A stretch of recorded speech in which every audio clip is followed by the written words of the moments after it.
everyone, and welcome to Rise Up Together tonight. I'm your host, Rachel Freet. We've got a great show lined up for you. Throughout the week, we will be following the gathering's daily themes that reflect the focus of the day. Today's theme is Rise Up Together, and we'll hear from Heidi Hagstrom, one of the gathering directors. We will also get a sneak peek at what it takes to make a gathering happen.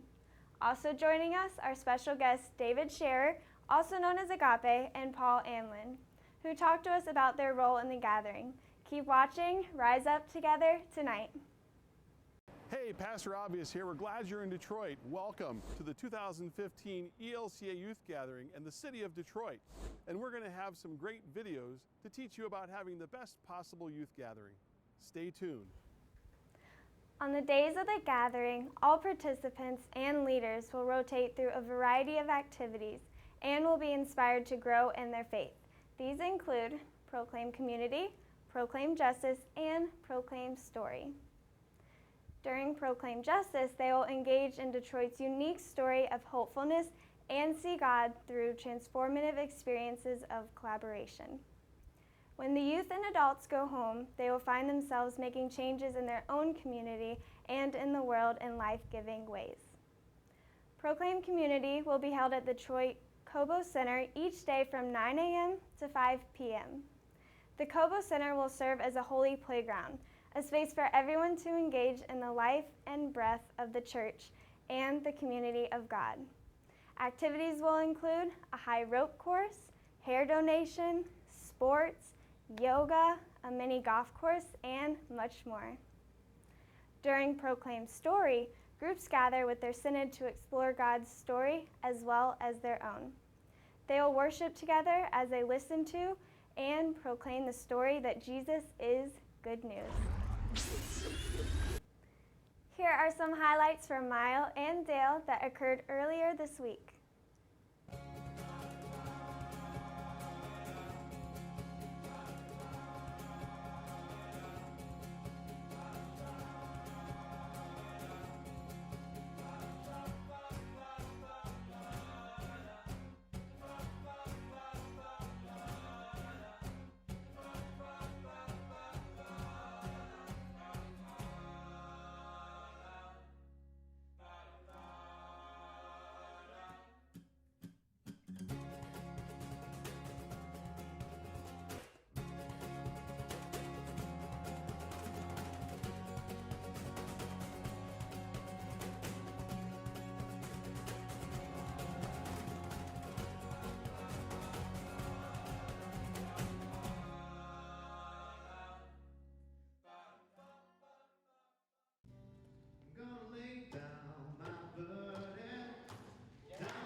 Watch for more from Mile and Dale later this week.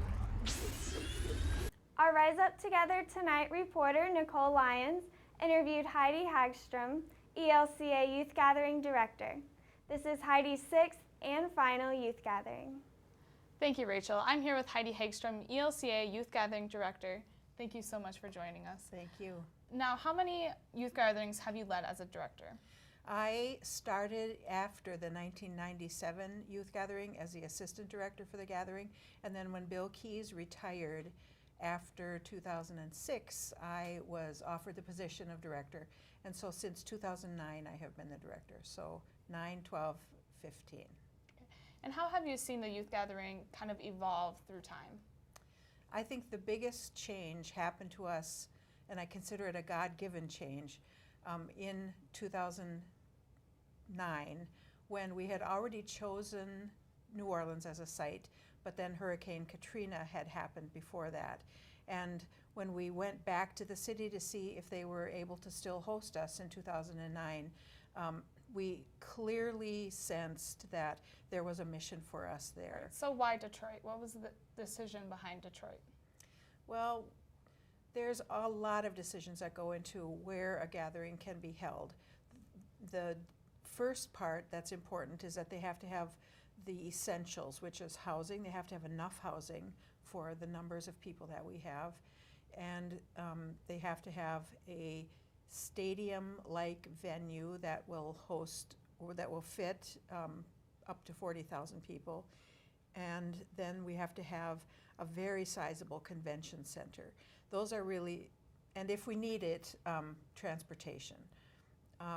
Those are really the 4 main things that we look for when we're going into a city. If a city has those components, then we look beyond that on what is it that we can offer to the city. And what can youth and adults expect throughout the week?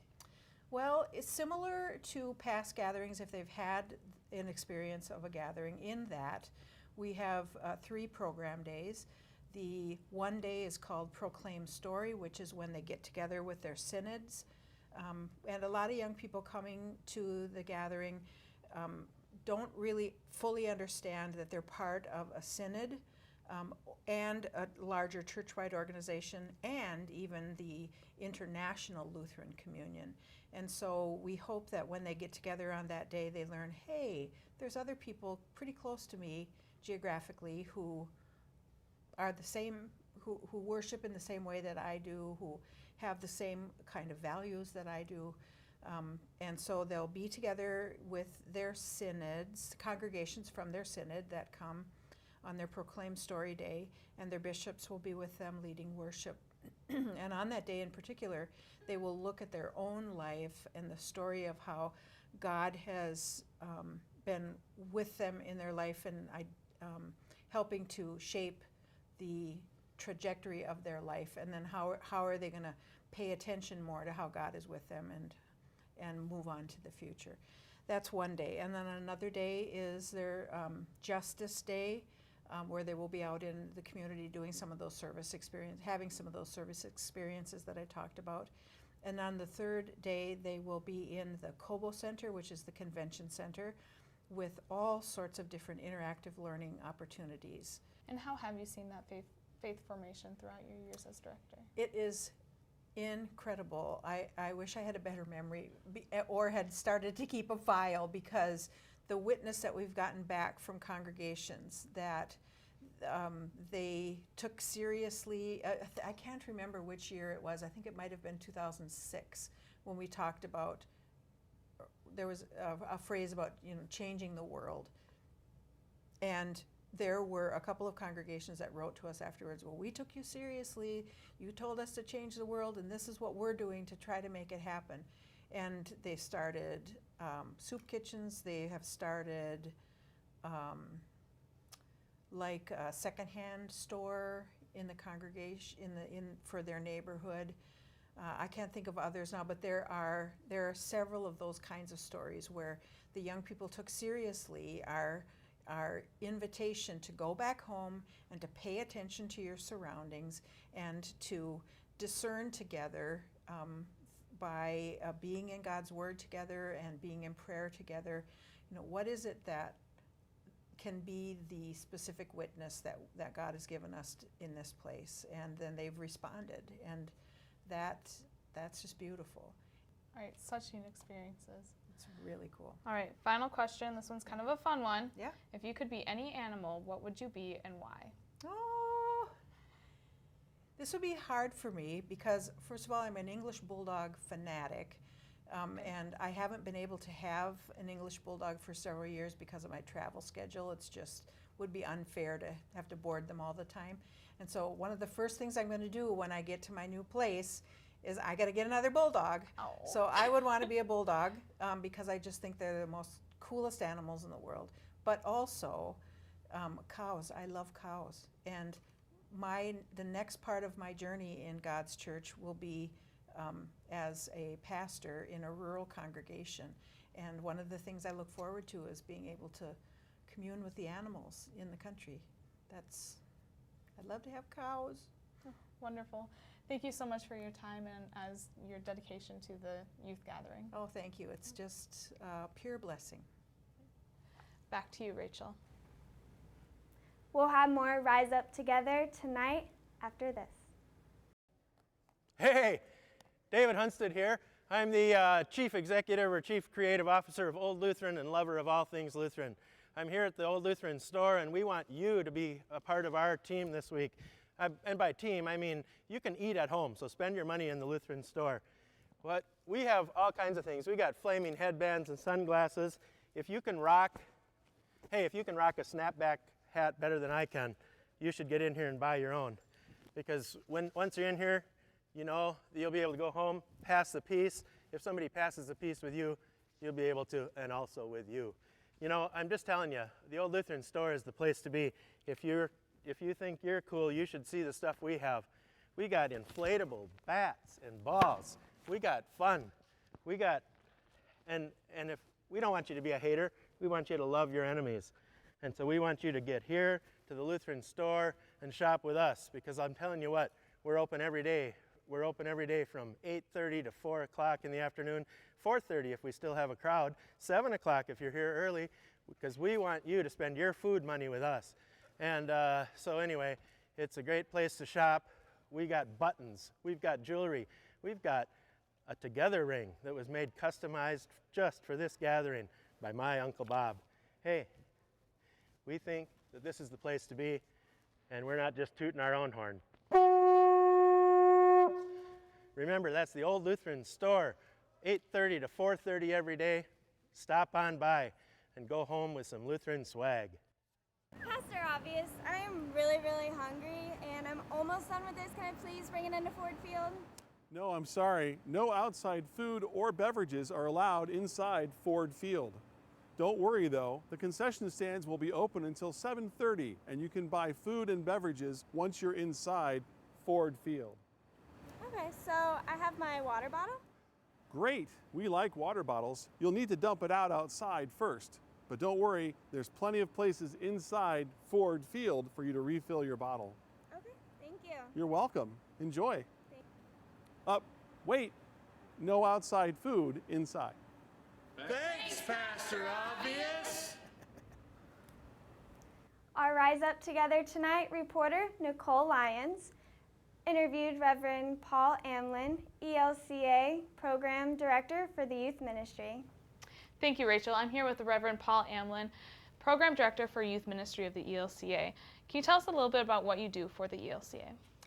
In my role as program director, I spend a lot of time on the road visiting at different youth events and adult training events, and try to learn what's happening around the church around faith formation and leadership development. I spend time working with different networks, including Symbol, which is a network of youth leaders for the different synods, and the Youth Ministry Network Board. And I spend some time with something called Practice Discipleship, which some folks would know from the last youth gathering. All right, and more specifically, what do you do that impacts the youth? I work with a team called the Youth Core Leadership Team. It's relatively new.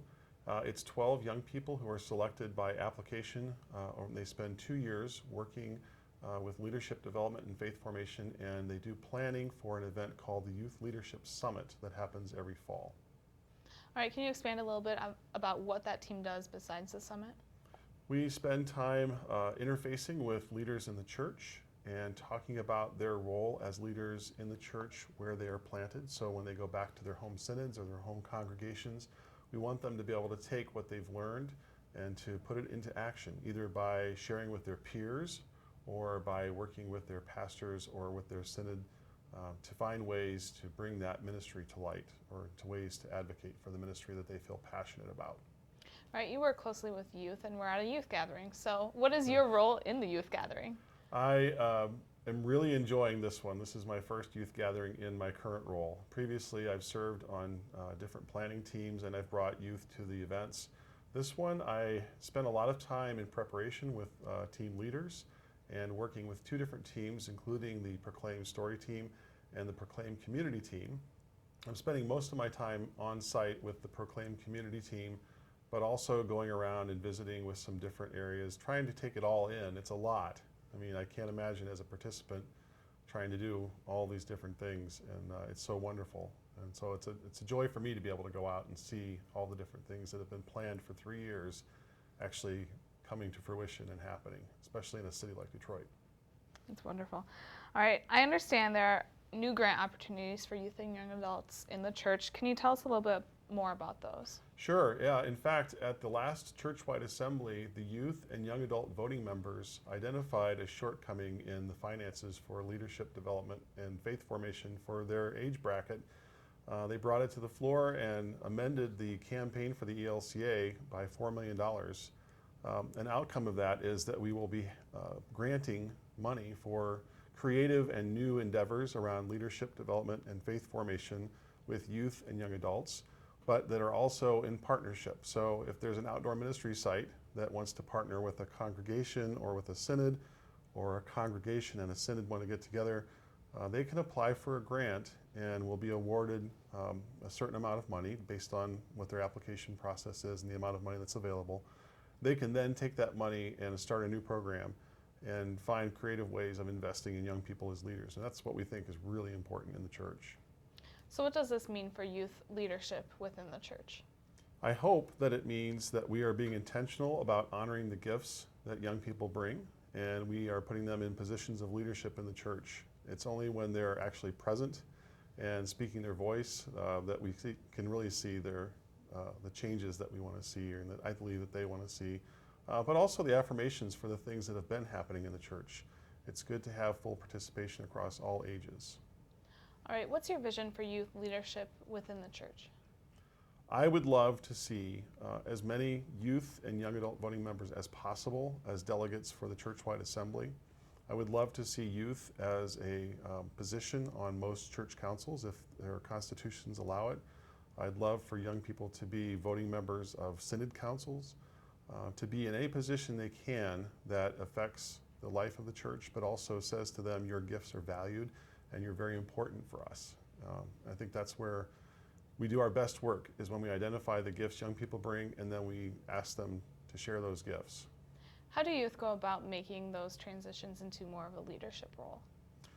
It can be really challenging. It takes the right kind of pastor, the right kind of youth leader, and the right kind of people in the positions that make those kinds of decisions. But the rewards are often tremendous. It takes persistence and being willing to go back and ask again and again.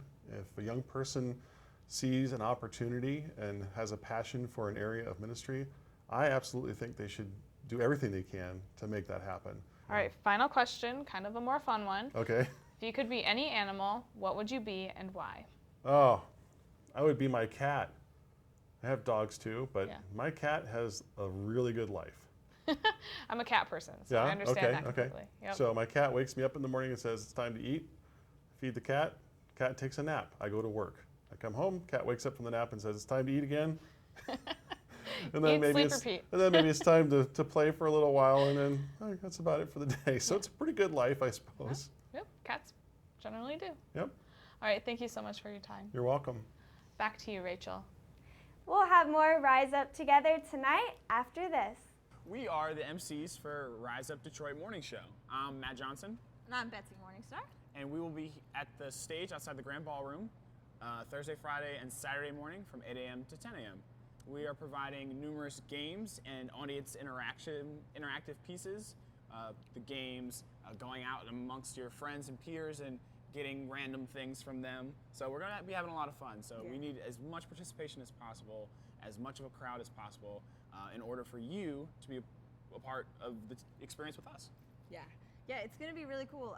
We have some really great guests that are coming on our show as well. We have 3 amazing bishops that are going to be here on our show that we get to interview. Also, some really great people from nonprofit organizations around the area and with the ELCA. And the best thing about this whole entire show is that we are live streamed every morning. So you can go to elca.org/gathering and check us out. So whether you're here or being transported here on one of the buses, you can look us up on your phones and live stream us. Anybody who is at home that couldn't come, or family members that want to check out the show, you can totally look it up online and live stream us and see us in the morning, which is great because with all the kids that we want to have on our show and all the youth that we want participating, we can give shout outs to a lot of people and get some of our 30,000 Lutherans that are at the convention center on our show. It's going to be a lot of fun.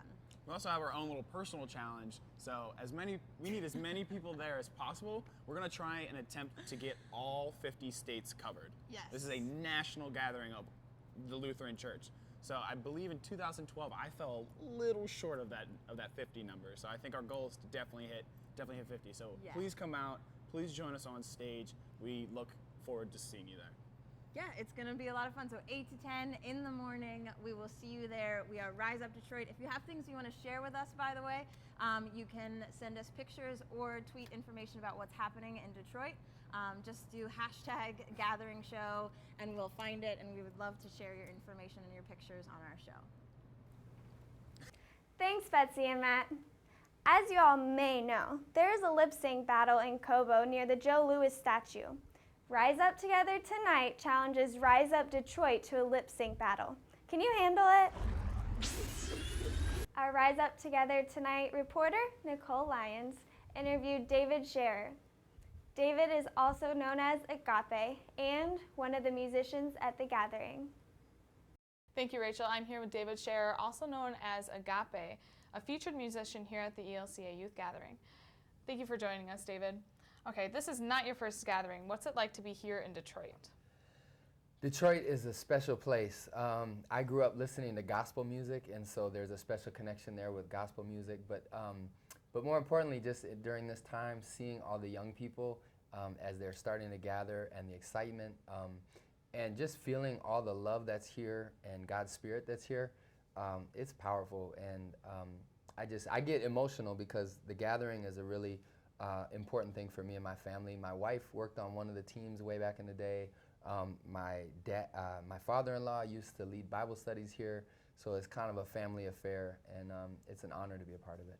What are you looking forward to most about the gathering? There's so much. I feel like this is a big family reunion for me, and so getting to see friends is awesome. But I would say probably the most exciting thing for me is when I'm going to be leading worship in the morning at the Cobo Center, and there's something about 1,000 to 1,500 kids together worshiping God, taking communion together, and just that sort of Shekinah moment where the cloud comes down and you feel that you're standing on holy ground and you feel the presence of God as you're with others. I can't wait to be a part of that. All right. And first of all, congratulations on having your song Rise Up chosen as the theme song for the gathering. What went through your head when you found out about that? Well, I was excited because a lot went into that song, writing that song and thinking about the theme of the gathering and how to create a song that might impact people. And so I got a phone call, and they said, hey, we'd like to use your song as the theme. And I've never really written a theme song that I know of, because rappers usually don't write theme songs other than hip hop hooray ho. So for me, it was a big honor, and I was just really, I was jumping up and down, even though I was trying to play it cool on the phone. I was like, oh, okay, cool, you know. I was being a rapper, but inside I was like, yeah. So. All right, and to my understanding, other people had, other musicians had written up Rise Up theme songs as well. How did you make yours stand out from theirs? Well, I really tried to approach it really intentionally. So I got a full live band to join me with amazing musicians, and then I actually commissioned a choir. My friend Darnell directs a choir called The Remnants. They're an amazing gospel choir. So I had them come into the studio and sing, and it just added that powerful dimension to it. And it's fun to watch, like, that song just kind of the spirit takes it and goes with it. You know, I'm sitting there in the shower, and I'm, singing in my iPhone, and rise up, oh God, and then to give it to a choir and then watch what the Spirit does with it once it kind of leaves my lips and goes out into the world, it's really exciting. What was your creative process when you were writing the song? Well, I mentioned the time in the shower, and that's where my best songwriting gets written, and then just kind of taking it step by step, working on the melody with my friend Cameron, singing a piece for him, and then having him be like, well, maybe you should bend the last note a little bit this way and that way. I actually had an earlier version of it, and the words were "Rise up, O God, deliverance belongs to you," and we changed it to go with the theme. So instead, it was "Rise up, O God, your love's gonna break the chains," because that fits more with the theme. So we tweaked some of it, and it was just awesome to watch it start from an iPhone and then go all the way to this really slick produced song. It's pretty cool. All right, last question. Kind of a fun one. If you could be any animal, what would you be and why? Party animal. I do like a good party. I would be a party animal, or I would be perhaps I might be a breakdancing parrot. Interesting choices. Something new. All right. Thank you so much for joining us. Back to you, Rachel. This concludes our show for tonight. Thanks for watching, and we hope you join us tomorrow night at 6:30 p.m. for more interviews and to learn about Proclaim Community.